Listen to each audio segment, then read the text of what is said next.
Exponential generating function of Bell numbers featuring Stirling number of second kind. Okay, because this Stirling number of second kind and Bell numbers are like completely related, so of course they will be arising over here, right? And also, if you guys not know about this Bell numbers and what exponential generating function is, then let me just give a brief intro on that, and we will start right away. Okay, so let's say if I have this function f of n, right?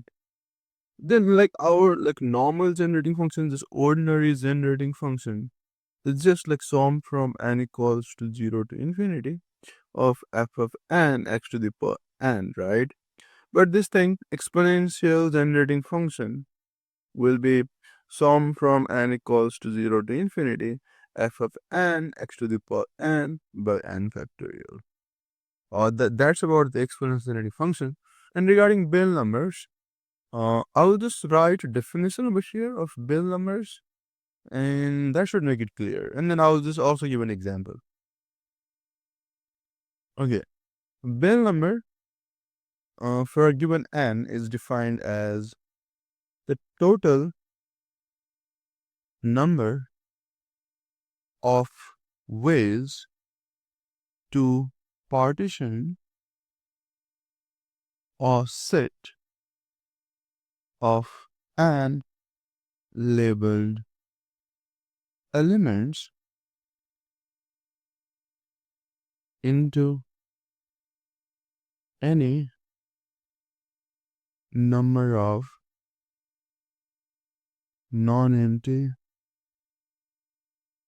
unlabeled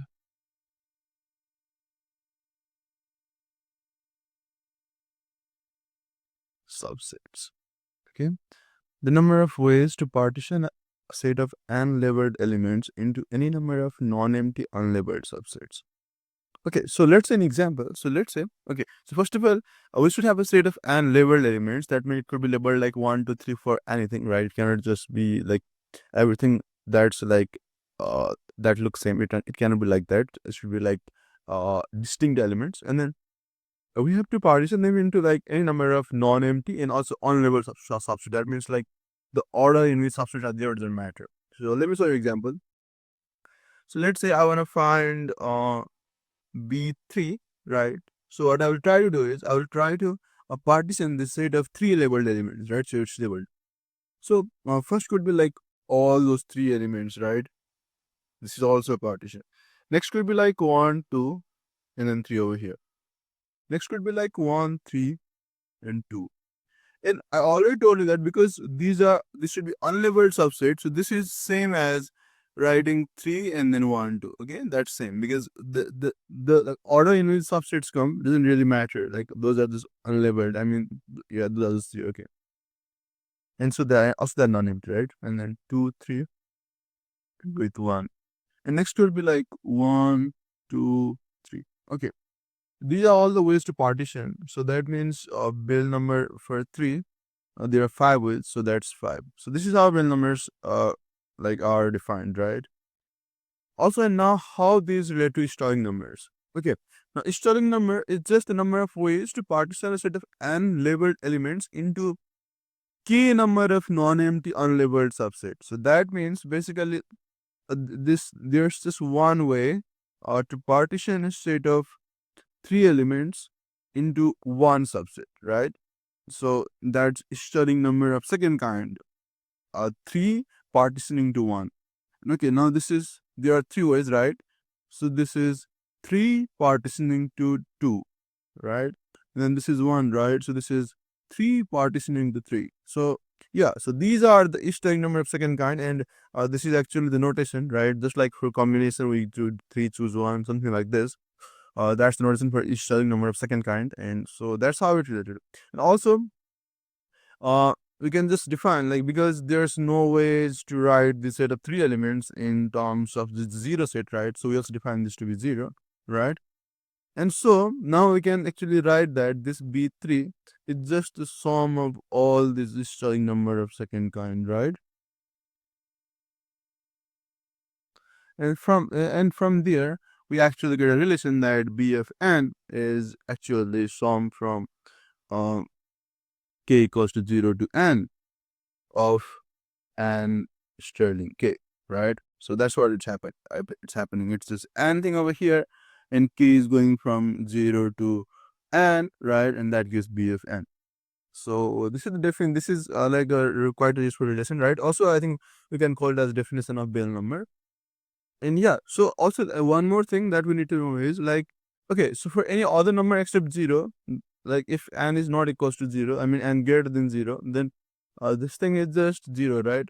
But for 0, a set with 0 elements, for empty set, there's again one way to write it as empty set, right? I mean just this thing itself. So 0 starting 0 is just defined as 1. So keep that in mind because that will be helpful later on.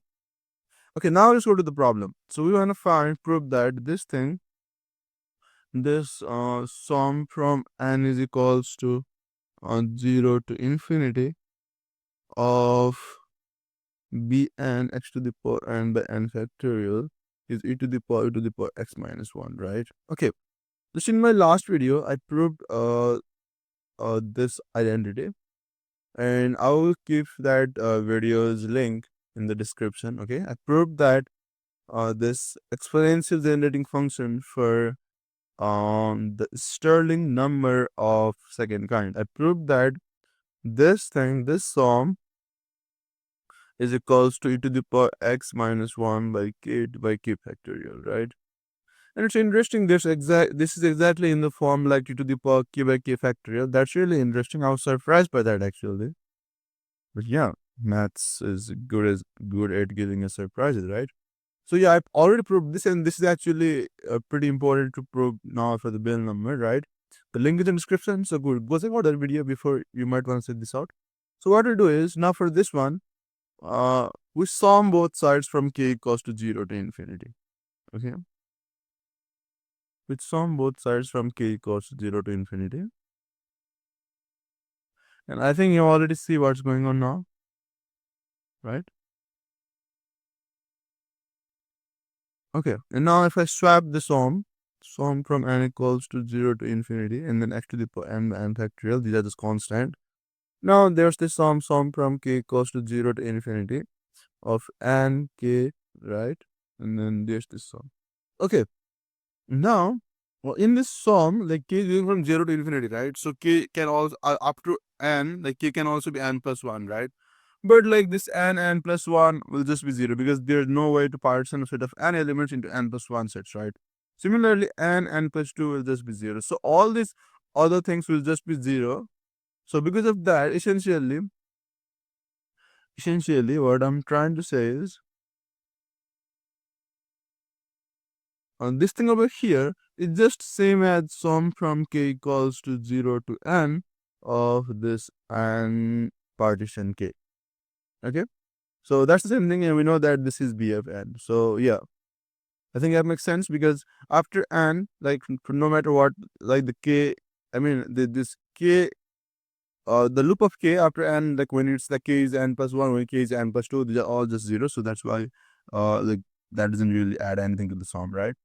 So yeah, we use that thing, and that gives us the required result. So after that, we just get b of n x to the power n factorial, right?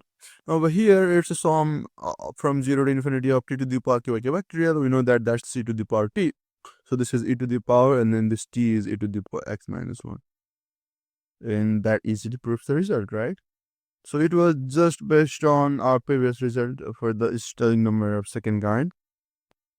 And yeah, this is pretty interesting, guys.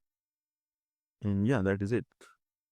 Also, there are a few other like of generating function like thing for Stirling number of second kind, first kind, which I'm gonna bring in my upcoming videos. So definitely keep updated, and it's gonna be a pretty fun journey.